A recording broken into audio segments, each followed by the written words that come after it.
श्री छत्रपती सहकारी साखर कारखान्याच्या श्री भवानी माता पॅनलचा भवानी माता मंदिरात प्रचाराचा शुभारंभ। मी जवळजवळ कारखान्याच्या निवडणुकीसाठी 6 गटात 6 सभा घेणार, उपमुख्यमंत्री अजित दादा पवार। मी दिलेले पॅनल कारखान्याची परिस्थिती पूर्वपदावर आणू शकतात, म्हणून मी पॅनल दिलेले आहे, उपमुख्यमंत्री अजित दादा पवार। छत्रपती सहकारी साखर कारखान्याच्या पंचवार्षिक निवडणुकीची रणधुमाळी सुरू आहे। या निवडणुकीसाठी श्री जय भवानी माता पॅनलचा प्रचाराचा शुभारंभ झाला आहे। पुणे जिल्ह्यातील अतिशय प्रतिष्ठेच्या समजल्या जाणाऱ्या व 1956 साली स्थापना करण्यात आलेल्या भवानीनगर येथील श्री छत्रपती सहकारी साखर कारखान्याच्या पंचवार्षिक निवडणुकीचे चित्र स्पष्ट झाल्यानंतर आज भवानीनगर येथील श्री भवानी माता मंदिरामध्ये श्री भवानी माता विकास पॅनलच्या प्रचाराचा शुभारंभ महाराष्ट्र राज्याचे उपमुख्यमंत्री अजित दादा पवार व मंत्री दत्तात्रय भरणे, पृथ्वीराज जाचक यांच्या उपस्थितीत यांच्या शुभहस्ते करण्यात आला। ही निवडणूक लाखो शेतकऱ्यांच्या प्रपंचाशी निगडीत आहे। या कारखान्यासाठी 22,852 एवढे मतदान आहे। हा छत्रपती सहकारी साखर कारखाना सुरळीतपणे चालावा, पुन्हा एकदा उर्वरित अवस्थेत आणण्यासाठी आपण सर्व शेतकरी सभासदांनी या पॅनलला भरभरून मतदान करावे असे आवाहन उपमुख्यमंत्री अजित पवार यांनी शेतकरी सभासदांनी केले। यावेळी श्री जय भवानी माता पॅनलचे उमेदवारांसह कारखाना कार्यक्षेत्रातील सर्वच शेतकरी सभासद वर्ग मोठ्या प्रमाणात उपस्थित होते। महाराष्ट्राचा राज्यदैवत छत्रपती शिवाजी महाराज यांच्या नावाने तर तुमच्या माझ्या महाराष्ट्रामध्ये कोणता सहकारी साखर कारखाना सुरू झालेला होता तर तुम्हाला जुन्या लोकांना आठवत असेल की आपल्या छत्रपती सहकारी साखर कारखान्याचं पहिलं रजिस्ट्रेशनचं नाव हे श्री छत्रपती शिवाजी सहकारी साखर कारखाना अशा पद्धतीचं होतं। नंतरच्या काळामध्ये काही वेगळा निर्णय घेण्यात आले की महाराजांचं नाव वापरायचं नाही आणि मग आपण त्याच्यात महाराजांचं नाव काढलं आणि श्री छत्रपती सहकारी साखर कारखाना केलं। त्याच्यामुळं महाराजांच्या नावाने सुरू असलेल्या आणि इंदापूर बारामतीच्या पंचक्रोशीतील शेतकऱ्यांच्या जीवनामध्ये सुख समृद्धी आणणाऱ्या या श्री छत्रपती सहकारी साखर कारखान्याच्या आज निवडणुकीच्या प्रचाराच्या निमित्तानं दर निवडणुकीच्या प्रथेप्रमाणे श्री भवानी मातेचा आशीर्वाद घेऊन इथं आपण प्रचाराचा नारळ फोडत असतो, सगळेजण एकत्र येत असतो, आपली आपली भूमिका मांडत असतो आणि आज तीच भूमिका माझ्या आधीच्या मान्यवरांनी वासुदेवराव असतील, आमचे मामा असतील, बापू असतील, इतर सर्व प्रशांत असेल, इतर सर्व सहकार्यांनी इथं मांडलेली आहे। मी देखील माझ्या परीनं आपल्याला काही गोष्टी निश्चितपणे सांगणार आहे। त्याच्यामुळे आज आपल्या सर्वांच्या साक्षीनं इथं प्रचाराचा नारळ फुटला असं मी त्या निमित्तानं जाहीर करतो आणि मी आपल्याला सगळ्यांना सांगतो आजच्या या सभेला त्या मंत्रिमंडळातील माझे सहकारी आणि इंदापूरचे लोकप्रिय आमदार दत्ताभाऊ भरणे ज्यांच्या नेतृत्वाखाली आपण 21 उमेदवार उभे केलेले ते पृथ्वीराज बापू जाचक, वासुदेवराव नाना काळे, प्रशांतजी काटे, विश्वनाथ बुवा गावडे, तसंच नानासाहेब गावडे, सुनीलजी काळे, राजवर्धन शिंदे, पुरुषोत्तम दादा जगताप, किरण गुजर, विश्वासराव देवकाते पाटील, संभाजी होळकर, दत्तात्रय येळे, बाळासाहेब जाचक, सचिन सातव, मदन नाना देवकाते, संजय कोकरे, प्रमोद काकडे, रवींद्र माने, राजेंद्र ढवाण, शिवाजी काळे, अशोक नवले, भाऊसाहेब सपकळ, बाळासाहेब पाटील, सचिन सपकळ, अभयसिंह निंबाळकर, तसंच संजय अप्पासाहेब काटे, मिलिंद कांबळे, आपले अभिजित रणवरे, आमचे ॲडव्होकेट भागवान, वकील ॲडव्होकेट संभाजीराव काटे, रणजित निंबाळकर, पांडुरंग कचरे, दत्तात्रय देवकाते पाटील, संजयराव निंबाळकर, कमलताई हिंगणे, शिलादेवीताई निंबाळकर, शहाजीराव शिंदे, विश्वासराव रुतलवर, प्रकाशराव वाघमोडे, युवराजजी रणवरे, खरं तर आपल्या 53 गावातनं उपस्थित असणारे सर्वच श्रेष्ठ ज्येष्ठ नेते मंडळी, सभासद, कारखान्याचे सर्व आजी माजी संचालक बोर्डातील आजपर्यंत काम करत असणारे सर्व माझे सहकारी, कामगार बंधू पत्रकार मित्र, जमलेले सभासद बंधू भगिनींनो, माझ्या तरुण मित्रांनो, कारखान्याच्या प्रेमापोटी आणि आस्थेनं आपलं कर्तव्य समजून तुम्ही सर्वजण इतक्या मोठ्या संख्येने इथं ताकदीनं ऊर्जेने या भवानी माते मंदिराच्या परिसरामध्ये आलात। आई भवानीच्या साक्षीनं जय भवानी मातेच्या जय भवानी पॅनलला त्या ठिकाणी निवडून आणण्याची मी आपल्याला विनंती करतो। शेवटी तुम्ही मतदार राजा, घटनेचे शिल्पकार डॉक्टर बाबासाहेब आंबेडकरांनी संविधानाने तुम्हाला मला अधिकार दिलेला आहे, घटनेने अधिकार दिलेला आहे।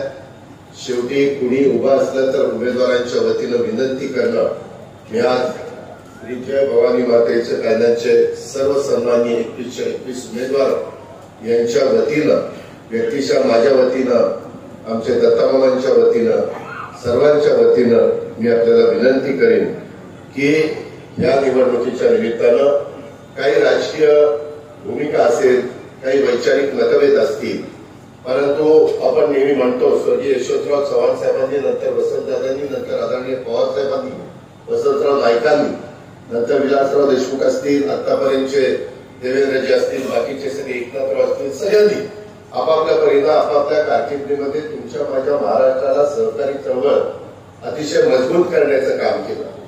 आज देश पातळीवर इतके दिवस सहकार वेगळा विभाग नव्हता, तो कृषी विभागाच्या अंडर येत होता। 10 वर्ष पवारसाहेब कृषी मंत्री असताना त्यांच्या अंडर कृषीच्या सहकार येत होता, पशुसंवर्धन येत होता, अनेक वेगवेगळे विभाग त्या ठिकाणी येत होते। वेगळ्या पद्धतीनं दत्तामामा म्हणले, बापू म्हणले तसं मोबाईल मध्ये काही ना काही अफवा उठवण्याचा प्रयत्न करतील, जुन्या बातम्या दाखवण्याचा प्रयत्न करतील। ठीक आहे ना, मी देखील आज देवेंद्र फडणवीसांच्या बरोबर सरकारमध्ये, एनडीए मध्ये सरकारमध्ये, आम्ही देखील याच्या आधी तुम्हाला आठवत असेल शिवसेनेच्या विरोधामध्ये मी पण किती भाषणं केली, पण त्यावेळेस वरिष्ठांनी सांगितलं आपल्याला शिवसेनेबरोबर जायचं। वरिष्ठांचा आदेश शिरसावंत मानला आणि आम्ही उद्धव ठाकरे साहेबांच्या नेतृत्वाखाली मी 2.5 वर्ष काम केलं, तुम्ही सगळ्यांनी बघितलं। शेवटी आपण वैयक्तिक स्वार्थाकरता समाजकारण राजकारण करतो का समाजाच्या भल्याकरता करतो? आज इथं अनेक विरोधक आणखीन काही उठवतील। मी तर आज सभेला आलेलो आहे, समारोपाला पण येणार आहे। मी बापूंना सांगितलंय, मामांना पण माझं सांगणं आहे, मी साधारण प्रत्येक गटामध्ये महत्वाच्या गावात एकतरी सभा म्हणजे 6 गटात 6 घ्यायचा माझा प्रयत्न आहे। आता बाबा तुला वेळ द्यावा लागेल, मी तुझा काल अमरावतीला तो आला नाही, तिथं फार देश पातळीवरच्या कबड्डीच्या स्पर्धा होत्या, मी रात्री 12ला तिथून आलो, मला तिथं सांगितलं मामा आले नाही, म्हणलं का? ते म्हणले माझ्या भागात सहकारी साखर कारखान्याची महत्वाची निवडणूक झाली आणि त्याकरता विड्रॉल सगळं चाललंय। म्हणलं आता माझाही भाग आहे त्याच्यात, पण आता काय यांनी बरोबर काही कारण सांगितलं, पवट काढली। मित्रांनो, मी काल सकाळी उठलो पहाटे, अरुण काका जगताप बारले त्यांच्या घरी गेलो, संग्रामला भेटलो, त्याचं सांत्वन केलं, तिथं सगळ्यांना आधार देण्याचं काम केलं। आपली मराठी परंपरा आहे, संस्कृती महाराष्ट्राची। तिथून मग मी आपल्या पुढे गेलो, तिथं संभाजीनगरमध्ये काही महत्वाच्या मीटिंग होत्या, काही कामं चाललेली होती, अधिकाऱ्यांशी चर्चा करायची होती, बैठक घ्यायची होती, ते सगळं केलं। तिथून विमानाने अमरावतीला गेलो, अमरावतीला नाईट लँडिंग नाही, त्याच्यावर विमान मला सोडलं आणि गेलं। तिथं 45-46 टेम्परेचर। ते म्हणाले की दादा सामने 7 वाजता सुरू करायचे। अरे म्हणलं 4ला सुरू करा, 7ला कुठं? म्हणलं हे तर 12-1-2ला संपतील। मग मी सेमीफायनल फायनल पर्यंत मी थांबलो नाही, फायनल लावली आणि मी नंतर मुंबई पुणे नागपूरला आलो बाय रोड, आणि नागपूरवरून रात्री 2 वाजता देवगिरीला आलो, पुन्हा आज सकाळीच्या मीटिंग करून इकडे आलो। शेवटी तुम्ही आमच्यावर जबाबदारी दिली, आम्हाला कुमकुमी होती म्हणून आम्ही ते काम करतो, कुणी मागे लागलेलं नव्हतं, त्याच्यामुळे मला काही जास्त बोलता येत नाही। लोक म्हणतील तुला फार कमी होतात तर त्याचा गमतीचा भाग जाऊ द्या। परंतु आज राज्य, तुम्हाला माहिती देशावर मधल्या 27 आपल्या निष्पाप पर्यटकांच्या हल्ला झाल्यानंतर आज पंतप्रधान सातत्याने वेगवेगळ्या महत्वाच्या बैठका घेतात, रक्षा मंत्री वेगळे त्यांचं स्टेटमेंट देत आहेत, अमित शहा साहेब देत आहेत. आज संपूर्ण भारतीय समाज हा त्या घटनेने निश्चितपणे नाराज आहे. आणि त्याच्यामध्ये जी लोक लग्न झाल्यानंतर काही कुटुंब तिथं गेलेली होती, त्याच्यामध्ये तिथं जात असताना त्या नववधूच्या समोर एका लेफ्टनंटला गळा घातला. काय वाटलं असेल तुला? 8 दिवसापर्यंत हनीमूनच्या निमित्तानं ते गेले. प्रत्येकाच्या आयुष्यामध्ये काही चांगले प्रसंग यावेत, त्याच्यातनं त्यांना पुढचं एक विचार करायला आणि पुढची वाटचाल करायला सोपं जातं. पण त्या सगळ्या गोष्टी त्याच्यामुळे देशामध्ये रक्षा दल सगळे काही तिथं वेगवेगळी कामं चाललेली आहेत. पाकिस्तान मनात घाबरलेला आहे. आपल्या सगळ्यांचं भारतीयांचं मत आहे, आता सोडायचं नाही, बदलाच घ्यायचा, त्याच्याशिवाय थांबायचं. आणि त्या पद्धतीनं देशाच्या पंतप्रधानांवर आपला सर्वांचा विश्वास आहे. त्या पद्धतीने ते पुढे चाललेले आहेत. त्याच्यामध्ये निश्चितपणे भारताला यश मिळेल. आपलं तिन्ही दलं अतिशय मजबूत आहेत. सगळ्या काही गोष्टी योग्य घडाव्यात असं मी भवानी मातेच्या चरणी देखील या निमित्तानं प्रार्थना करतो. आणि आज इथं तुमच्या सगळ्यांच्या समोर येत असताना मी बापू सांगत होते, मलाही तिथला जुना फोटो, ज्या फोटोमध्ये स्वर्गीय साहेबराव अण्णा असतील, माणिकराव दादा असतील, त्याच्यामध्ये गावडे असतील, मुंडे साहेब असतील, आमचे आजोबा गोविंदराव पवार असतील, कदम साहेब आमचे, मला वाटतं केरबा कदम ते त्या ठिकाणी असतील, निंबाळकर आपल्या सरसरचे ते असतील, आमच्या लासुर्ण्याचे पाटील ते असतील, म्हणजे उत्तरचे यादव बापूरावचे वडील बारुदराव यादव, हे सगळ्यांचे फोटो तिथं आहेत. चुकून एखादं नाव राहिलं असेल तर माफ करा. परंतु या सगळ्यांनी अतिशय कष्टाने उभं केलेलं आपल्या सगळ्यांचं वैभव. माझी राजकीय जीवनाची सुरुवात 84 साली या साखर कारखान्यातनं झाली.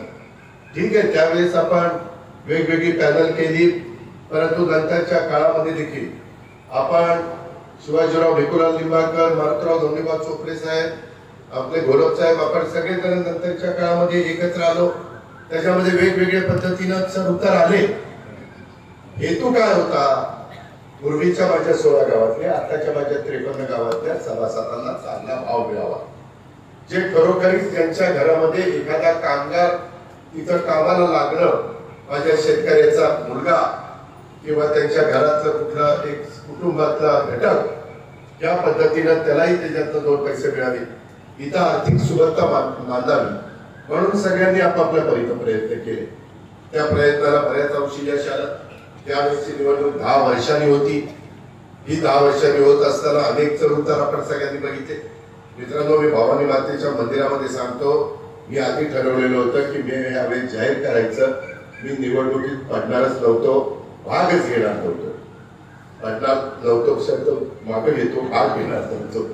त्याच्यावर तो भाग घेणार नव्हतो. पण मला एक मन माझं म्हणत होतं, अजित पवार, तुला पहिल्यांदा तर महाराष्ट्र ओळखत नव्हता, तुला कोणी बाकीची माहिती नव्हती. तुझ्या बापाच्या पुण्याईनं, तुझ्या चुलते अप्पासाहेब पवारांच्या पुण्याईनं त्यावेळेस माननीय राजेंद्र कुमार घोलप साहेबांच्या नेतृत्वाखाली तिथं संधी मिळाली. मी होतो, आमचे विश्वनाथ बुवा होते, शिवाजीराव पाटील होते आमच्या लासुर्ण्याचे, विठ्ठलराव निंबाळकर, आपले पोपटराव निंबाळकर, आम्ही अनेक जण त्या ह्याच्यामध्ये होतो. दत्तू पाटील त्याच्यामध्ये होते, असे अनेक जण होते. छोटे भाऊ होते, नानाचे गावडे होते, परंतु ते वेगळ्या पॅनलमध्ये ते तिघं, बापुराव यादव, चोपडे म्हणून नानाचे गावडे, हे तिघं समोर निवडून आले होते. मला माहितीये काउंटिंग होतं, माझं लग्न पण झालेलं नव्हतं. पहाटे एवढं वादळ आणि सुटलं, शाळेचं सगळं ते मतपेट्या भिजायला लागल्या. आम्हाला वाचवलं ते म्हणजे अंथरुणे आणि त्यातल्या त्यात भरणेवाडीचं पेटी फुटली. ती 650 पैकी 605 मतं आम्हाला असायची, 35 मतं विरोधकांची, आणि त्यामुळं आम्ही कसे बसे निवडून आलो.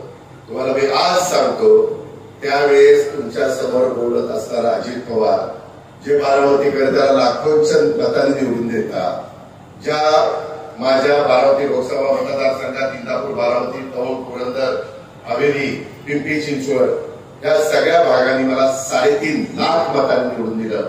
त्यावेळेस हा अजित पवार फक्त 45 मतांनी निवडून फक्त 45 आणि दोघांची टसल लागली होती. की बाबा 35 ने आला, मी 45 ने आला. चोपडे भाऊ चांगल्या मतांनी. हा काळ होता, ठीक आहे, त्यालाही आम्ही सामोरे गेलो. त्याच्यानंतरचा एक काळ तुम्हाला माहिती आहे. पण हे सगळं करत असताना माझं मन मला सांगत होतं, अजित तुला काय अधिकार आहे? तू आज लोकांचं प्रतिनिधित्व करतो. आज पुणे जिल्ह्याचं सगळ्यात जास्त काळ तुला पालकमंत्रीपद या सगळ्यांच्या जीवावर तुला मिळालेलं आहे. आमदारांच्या, सरकारच्या मुळे, मुख्यमंत्र्यांच्या मुळे मिळालेलं आहे. त्यावेळेस या जिल्ह्यातला आपल्या इंदापूर, बारामती तालुक्यातला हा कारखाना आहे आणि या कारखान्यामुळं तुम्ही जिल्हा बँकेमध्ये गेला, वर वेगवेगळी पद्धत तुम्हाला मिळत गेली. आणि अशा वेळेस अडचणीच्या वेळेस जर रणांगण सोडणं म्हणजे आपण कुठे पण झालं. त्यामध्ये जसं इथं आता पुरुषोत्तम दादा, राजवर्धन आहे, प्रमोद काकडे, बाकीचे माझे सहकारी सोमेश्वरच्या परिसरातले मित्रांनो, असाच प्रसंग माझ्यावर सोमेश्वरचा आलेला होता. मी त्यावेळेसही त्यांना सांगितलं, जर कारखाना बाहेर काढणार नाही तर नावाचा अजित पवार सांगणार नाही. अडचणीत होता. नंतर आता आपण माळेगावच्या बरोबरीनं किंवा थोडं भाव त्या ठिकाणी देतो आपण बघतात. आज त्यांच्यात आपल्या 500-700 रुपये टनाचा फरक आहे. माझाही 4000 टन ऊस इथं जातो. त्याच्यामध्ये मलाही भेदभाव होता. लहान शेतकऱ्याला मी तरी आज सहन करू शकतो, माझी ऐपत आहे. गरिबांनी काय करायचं? ज्याचा 50 टन ऊस जातो, ज्याचा 40 टन ऊस जातो, ज्याचा 100 टन ऊस जातो, त्याचं संपूर्ण त्या कुटुंबाचं ऊसावर अवलंबून आहे. त्याचा काय दोष होता? इथं कुठं आम्ही कमी पडलो. आता ते उकिरडा उकडत बसलं तर काहीच त्याच्यातलं निघणार नाही. त्याच्यामुळे मी त्या खोलामध्ये जात नाही. मगाशी बोलत असताना आपल्या प्रशांत काटेंनी काही गोष्टी इथं सांगितल्या. त्याच्या संदर्भामध्ये बापूंनी पण त्याच्याबद्दलचा अभ्यास त्या ठिकाणी केलेला आहे. मी पण थोडी बहुत माहिती काढलेली. आज तुम्हाला सांगतो, मी सरकारमध्ये असल्यामुळं सुदैवाने सहकार खातं राष्ट्रवादीकडे आलं, अर्थ नियोजन खातं राष्ट्रवादीकडे, एक्साईज राष्ट्रवादीकडे, ज्याचा मोएसएसचा संबंध येतो. ऊर्जा खातं आमच्या मुख्यमंत्र्यांच्याकडे, आपल्या कोजल त्यांना देत असतो. या सगळ्या गोष्टी आहेत. दुसरी गोष्ट, 6 वेळेला एफआरपी वाढली. दर 3 महिन्यांनी आमच्या कामगारांचा महागाई भत्ता किंवा वाढ होते, मिळाली पाहिजे. ते माझेच कामगार आहेत, मला त्याच्याबद्दल काही म्हणायचं नाही. पण कामगारांनी पण तिथं सही केल्यावर कामच केलं पाहिजे. सही करून सकाळच्या पेटवत बाहेर बसला तर मग त्याला असा तसंच होता. मागे झालं गेलं गंगेला मिळालं. त्या चुका आमच्या सही सगळ्यांनी दुरुस्त कराव्या लागणार आहे. कुणी आलं नाही दादा माझं चुकलं नाही, चूक आता माफ नाही, तर हा कारखाना बाहेर निघणार. आज आपण बापूंना प्रमुख करून त्यांच्या बरोबर बाकीचे 20 उमेदवार दिले म्हणजे सगळं चांगलं चालणार आहे अशाचा भाग नाही.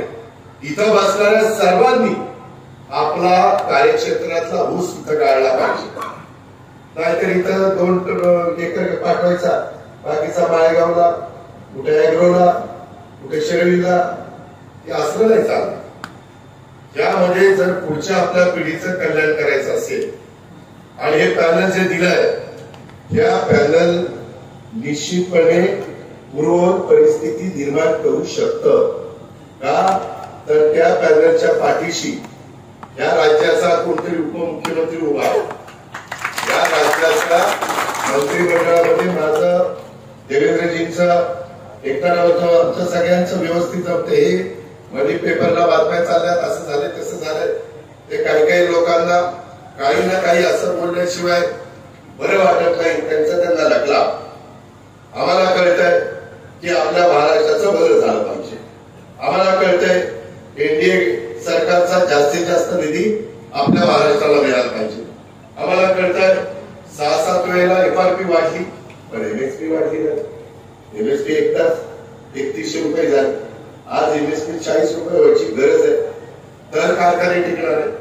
मित्रांनो खोटं नाही सांगत, मला तर एवढे चेअरमन लोक येऊन भेटतात. आता तर त्या कमिटीमध्ये आपण कुणाकुणाला टाकलंय की मला वाटतं बाबासाहेब पाटील त्याचे अध्यक्ष आहेत त्या कमिटीचे, दत्ताभाऊ भरणे त्या कमिटीत आहे, दादाजी भुसे आहे, जयकुमार गोरे आहे, राधाकृष्ण विखे पाटील आहे आणि कोण विखे पाटील साहेब, असे 5-6 लोकांची ती कमिटी. मागच्या वेळेस मला प्रशांतनी सांगितलेलं होतं, बोर्डाने सांगितलेलं होतं, त्यावेळेस आपल्याकडे 2012, 13, 14 मध्ये 45 कोटी रुपये बँक ऑफ बडोदाचं कर्ज त्या ठिकाणी घेतलं होतं भेसळ गोष्ट करता. तशात union bank bank of Baroda कसं युनियन बँक घेतली आपली काठेवाडीची, पण पवारनगरला ती त्या हार्वेस्टिंग वाटपासाठी तर युनियन बँकेकडे, मी चुकून दुसऱ्या बँकेचं नाव घेतलं, युनियन बँकेच घेतली जयप्रशांत, भेसळ डोस करता 45 कोटी घेतलेले होते. आणि बँक ऑफ बडोदाकडनं हार्वेस्टिंगच्या वाटपाकरता तुम्ही वाहतुकीला आपण देतो ते कर्ज घेतलं होतं 16 कोटी. या सगळ्याचं व्याज सगळं झालं ते 90 कोटी झालं युनियन बँकेचं, त्या ह्याचं झालं 27-27 कोटी रुपये, असं जवळपास 117 कोटी रुपये आपला बोजा झाला. त्या बँकांनी आपली खाती सीज करायची ऑर्डर आहे आणि प्रशांताला दादा ते खातं आपलं सीज करायला निघाले. मग आम्ही त्या बँकेशी बोललो, म्हणलं तुमचे पैसे तर फार अडचणीत आहे, बँकेतील कारखान्याचं खातं एनपीए गेलेलं होतं, याबाबत मग आम्ही वन टाइम सेटलमेंट करण्याचा निर्णय घेतला. सभासदांनो 90 कोटीवरून ते युनियन बँकेचं 27.50 कोटीवर आणलं. कर्ज होतं 45 कोटी, फक्त 2.5 कोटी रुपये जास्त दिले. हे कशामुळे झालं? आम्ही सरकारमध्ये होतो, शेवटी नाही म्हटलं तरी थोडस बँकांच्या पण वरिष्ठांचे काही ना काही कामं सरकारकडे असतात, त्याच्यामुळे तिथं आपण एक रिलीफ देण्याचा प्रयत्न केला. बँक ऑफ बडोदाचं 27.5 कोटीचं 8.5 कोटीवर आणलं, कारण त्याला हमीच नव्हती. सगळेच बुडणार असं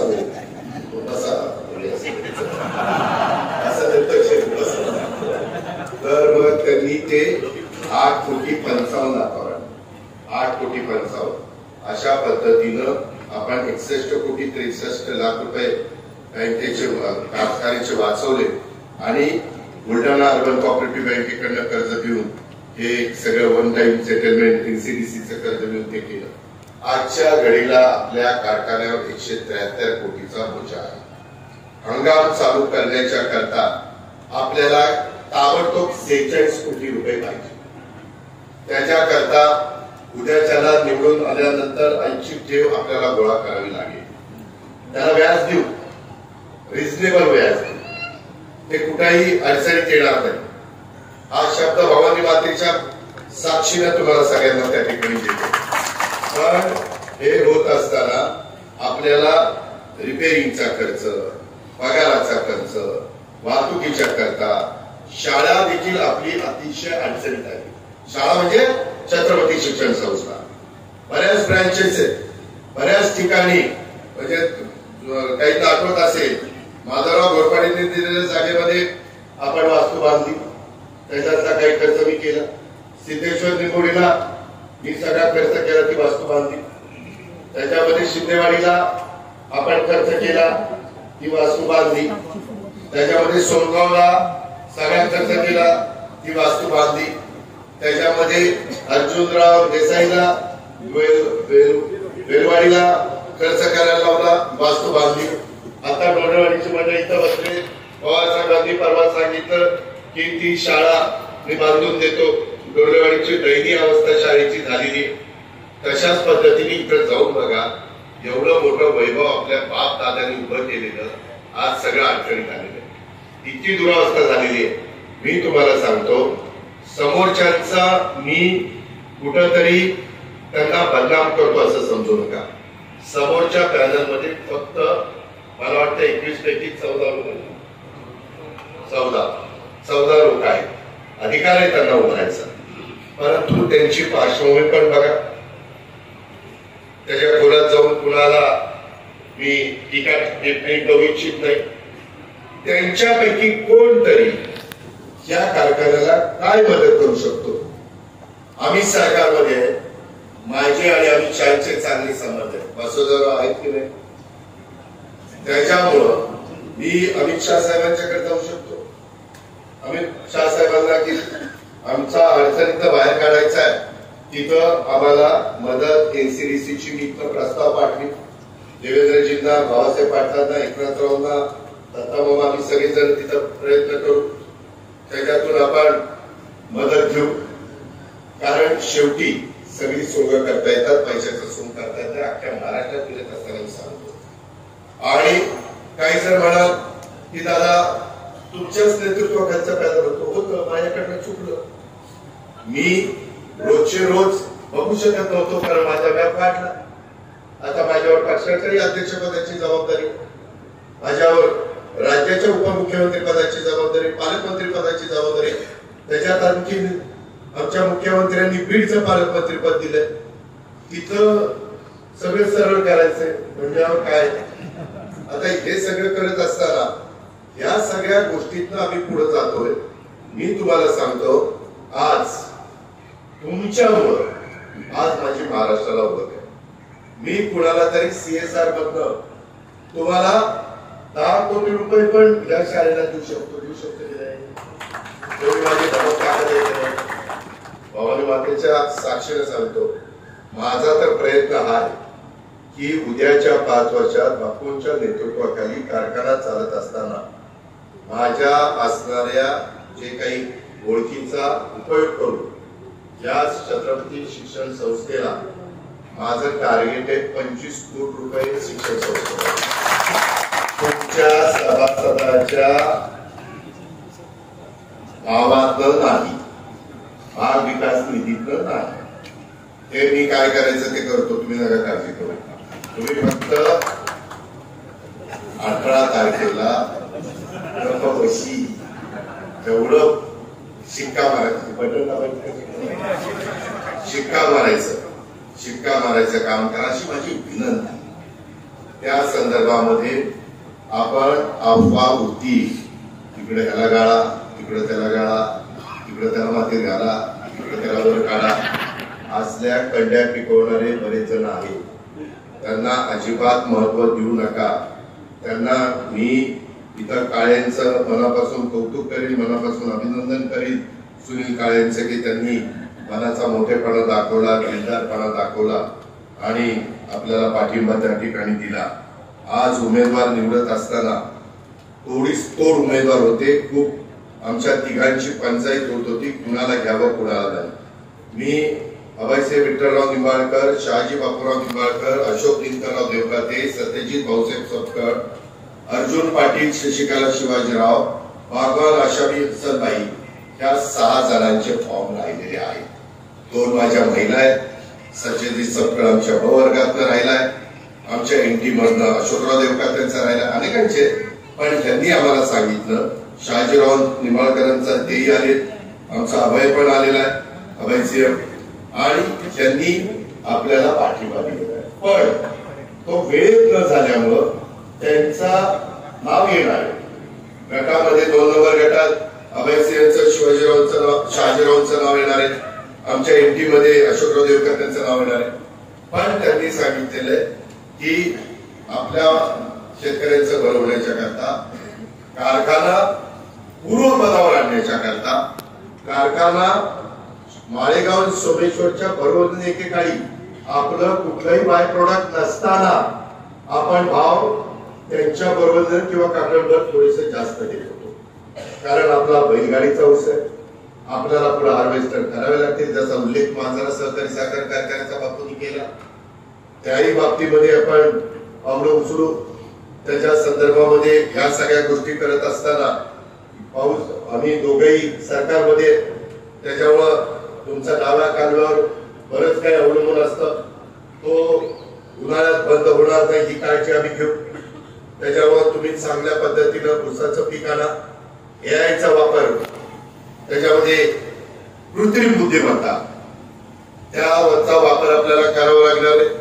त्याच्याही बद्दल यंदा 500 कोटी रुपयाची तरतूद अर्थसंकल्पात आम्ही केलेली आहे.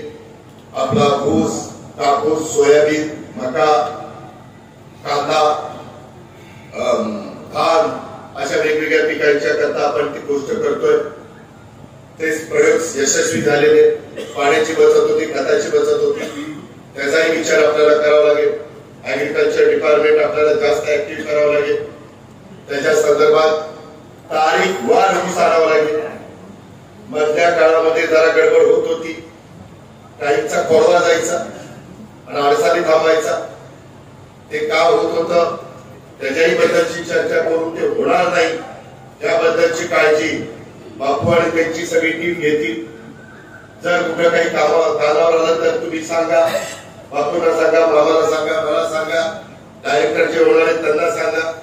डायरेक्टरांनी पण आता या भवानी मातेच्या आशीर्वादाने यांच्या सगळ्यांच्या प्रयत्नामुळं तुम्ही उद्याच्याला डायरेक्टर होणार आहेत. पण तरी देखील उद्याच्या 18 तारखेपर्यंत आपण उमेदवार आहोत. हे सगळे मतदार आज आहे, त्यांच्या पुढं नतमस्तक व्हायचं, पाया पडायचं नाही म्हणत मी, नमस्कार करायचा. तू पाटलाच्या पाया पडा, पाय वळा त्याचा. त्याच्यामध्ये या पद्धतीनं आपण पुढे जा. कोण हा आपल्याला दिल का नाही, हा काय म्हणेल काही नाही. उभं राहिल्यानंतर जर कोणी काही बोललं तर म्हणणं ऐकून घ्या. त्यांना म्हणा की बहुत काही तुमचं खरं असेल तर दुरुस्त करू. परत अशी वेळ येऊन देणार नाही. तुम्हाला सगळ्यांना तिथं फक्त चहा मिळणार आहे. चहापेक्षा काही मिळणार नाही. डायरेक्टर जे व्हायला निघाले त्यांचं सांगतो, चहा शिवाय काही मिळणार नाही. गाडी कारखान्याची मिळणार नाही. ड्रायव्हर कारखान्याचा मिळणार नाही. हे मी बापूंच्या देवत सांगतो. बरं जर आम्हाला सांगितलंच नाही आणि मग आम्ही कशाने जायचं? मोटरसायकलवर जा. डायरेक्टर झालो तेव्हा मोटरसायकलवर यायचं. त्याच्यामध्ये ही परिस्थिती आहे. फार काटकसर करावं लागेल. आणि बापूंच्या पासून बोर्डाने काटकसर केली तर त्याचा परिणाम एमडीवर होणार, तर खाते प्रमुखांवर होणार, तर कामगारांच्यावर होणार, तर काय बोल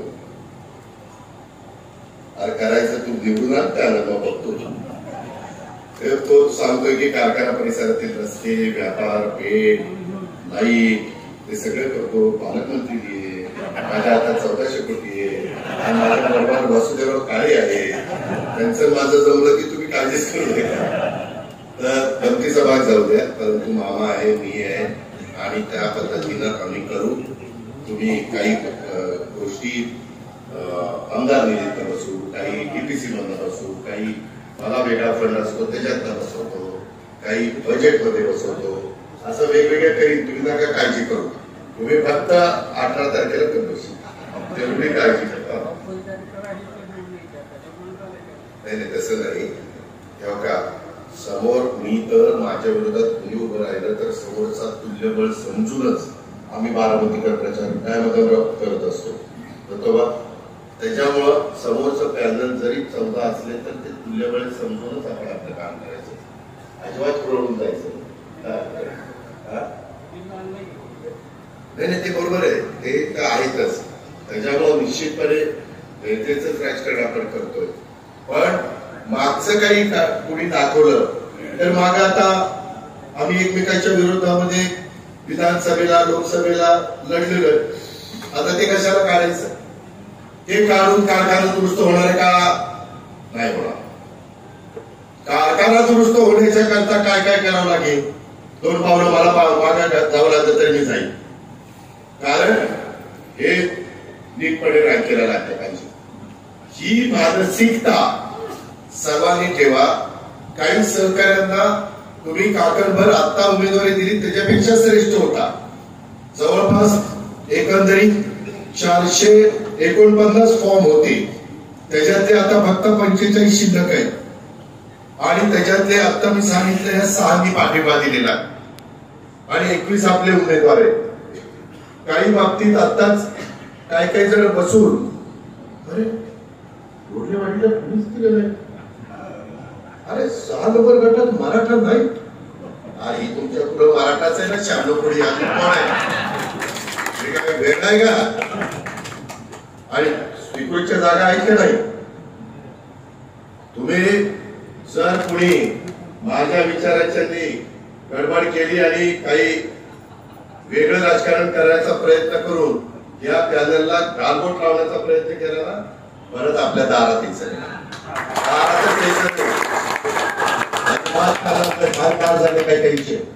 त्याला आम्ही कसे कोर्ट करतोय. उद्या आता चौंडीला जायचंय, कुठे काही होतरांची 300वी जयंती, तिथं उत्तम स्मारक करायचंय. अहिल्यानगरला उद्याच्या मेडिकल कॉलेज मंजूर करायचंय. हे सगळं आम्ही करतोय. सीएम साहेब उद्या 10 वाजता मला वाटतं बारामतीला उतरणार आहे आणि चॉपरने तिकडे येणार आहे. मी कशा करता हे सांगतोय, तुम्ही लक्षात घ्या ना बाबांनो. मी रामकृष्ण मोरेंचा मला नेहमी आठवतो, जो काम करतो तो चुकतो. आमचं चुकलं ना, आम्ही कबूल केलं ना, ते दुरुस्त करण्याच्या करता आलो ना तुमच्या समोर. काही वेगवेगळ्या पद्धतीने टीका आमच्यावर होईल. मामा असताना बाबांनी लक्ष दिलं नाही, दादांना काय उदाहरण होतं लक्ष द्यायला, ठीक आहे ना. परंतु आता लक्ष देतोय. आता जसं सोमेश्वर पुण्याचा तिथला सगळ्या कारखान्याचा गाळा जागेवर आणला, तशा पद्धतीनं आम्ही सगळेजण एकत्र असू आणि तुमची साथ असेल, तुमच्या आशीर्वाद असेल, माझ्या लाडक्या बहिणींची साथ असेल, तर गोड माय चालायला आम्हाला थांबू शकत नाही. त्याच्या काही काळजीच करू नका. त्याच्यावर इथले वेगवेगळी कामं खूप चांगल्या पद्धतीने मी करून देईन. तुम्ही त्याबद्दल अजिबात तिळमात्र शंका मनामध्ये त्या ठिकाणी बाळगू नका. हे सगळे जे काही पैसे उभे करायचे, कसे करायचे, काय करायचे, आज उमेदवार देत असताना देखील त्यामध्ये अतिशय विचारपूर्वक उमेदवार दिलेले आहेत. त्याच्यामध्ये पदवीधर 17 आहेत, 10वी 12वी झालेले 4 आहेत. त्या पदवीधरांच्या मध्ये एक डॉक्टर आहे, एक वकील आहे. अशा पद्धतीनं वेगवेगळे मान्यवर आहेत. काही जणांना असं वाटतं की कुणीतरी याच्यामध्ये दत्ताभाऊ पण त्याच्याबद्दल बोलला, बापू पण बोलले की माझाच नंबर होता की आमच्यानी काढला. तसं काही नाही. जे केलंय ते आम्ही तिघांनी केलेलं आहे.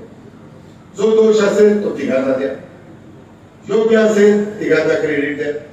आणि यामध्ये बापूंना बीएससी अग्री अनुभव आहे. ते लासुर्डे गटातनं त्या ठिकाणी उभे आहेत आणि त्यांची कपमशी खूण आहे. बापूंच्या बद्दल मी अधिक सांगायला काही पाहिजे अशातला भाग नाही. त्यांचा काटकसरीनं एखादा व्यवसाय करण्याच्या संदर्भामध्ये, व्यवसाय म्हणजे आपला कारखान्याच्या, त्यांची हातोटी आहे. मी ती पाहिलेली आहे. मागच्या काळामध्ये थोडस आमच्यामध्ये अंतर पडलं, त्याच्यामुळं आम्ही वेगवेगळे लढलो. परंतु आता पुन्हा पूर्वीचे दिवस आम्हाला दाखवायचे आणि त्याच्यातलं आपल्या कारखान्यातल्या सभासदांना, 53 गावाच्या लोकांना एक आर्थिक सुबत्ता म्हणून दाखवायची. आणि म्हणून त्यांचा कामाचा अनुभव आपल्याला छत्रपती सहकारी साखर कारखान्याची उद्याची 5 वर्षाची वाटचाल आणि याच्यामध्ये कुठेही डायरेक्टर बोर्डाने पण निवडून आल्यानंतर फार काही तिथं डोकं चालवायचं, आम्ही सांगू तसंच त्या ठिकाणी वागायचं. नाहीतर कधी कधी एखाद्याला वाटतं आता मी डायरेक्टर झालं, मी सांगतो याला घ्या, याला चिचवा, कुठेही कुणी चिटकवलं जाणार नाही. त्याच्यामध्ये कशा जागा असतील, काय असेल ते आम्ही तिघजण बसू. ज्या गावांना प्रतिनिधित्व नाही त्या गावांनाही आम्हाला प्रतिनिधित्व द्यावं लागेल. नाहीतर लोक म्हणते आमचं इथं कट केले मग आम्हाला कोण वाली आहे. आणि घेताना पण ज्यांची आर्थिक परिस्थिती खरोखरीच नाजूक आहे पण मेरिटचे, अशांना घेण्याचं त्या ठिकाणी काम केलं जाईल. त्याच्यामध्ये लासूरने त्यावेळेस लासूर गट असेल किंवा आमचा संसद गट असेल किंवा आमचा उत्तर गट असेल, त्या तिन्ही गटामध्ये 2-2-2च सर्वसाधारणमध्ये उमेदवार आहेत. आणि आमच्या अंथुर्णे गटात, तसंच सोनगाव गटात आणि गुणवडी गटात इथं मात्र 3-3 उमेदवार आहेत. आणि वरचे 6 उमेदवार ते आपण विभागून वेगवेगळ्या ठिकाणी मतदारांची संख्या साधारण आम्ही प्रयत्न केला, साधारण थोडासा कमी जास्त असेल 1100 मतामाग एक डायरेक्टर देण्याचा आम्ही बसून प्रयत्न केलेला आहे. 1000 ते 1200 असं गणित त्यातल्या त्यात मांडणं. जास्तीत जास्त घटकांना, वेगवेगळ्या समाजाला प्रतिनिधित्व देण्याचा प्रयत्न केलेला आहे. काही राहिलेलं आहे आणि बसू तिघही दोन कुठल्या जागा कुठे दिल्या पाहिजेत आता त्याचा ओझरता उल्लेख केलेला आहे. परंतु त्याकरता लगेच नाराज होऊ नका, लगेच बाबा रुसून फुगू नका. रुसून फुगून तुमचा भाव वाढणार नाही. हे पॅनल निवडून दिलं तर गाडा जागेवर येण्याच्या करता प्रयत्न करून आपला भाव टप्प्याटप्प्याने वाढणार आहे. बापूच्या आता जादूची काढी नाही. आता बापू झाले आता सारख्यात माळेगावसारखा भाव असं नाही, पण तो देण्याच्या करता जे माझ्या हातात असेल त्याच्याकरता मी सर्वस्वपणाला लावेन. जे मामाच्या हातात असेल त्याकरता मामा प्रयत्नाची शिकस्त करेल. बापूंच्या आणि बापूंच्या बरोबर 20 लोकांच्या हातात जे असेल ते सगळे जण करतील. आणि डायरेक्टर पासून शिपायापर्यंत, एमडी पासून शिपायापर्यंत सगळ्यांनी जबाबदारीनं तिथं काम करायचं. विक्री असेल, खरेदी असेल, निगोसिएशन असेल, सगळं काही असेल. त्याच्यामध्ये बापू जसे बीएससी अॅग्री झाले तसे BA LLB शरद शिवाजीराव जामदार हे त्या गटात उभे आहेत. त्यांना आपल्याला विजय करायचं.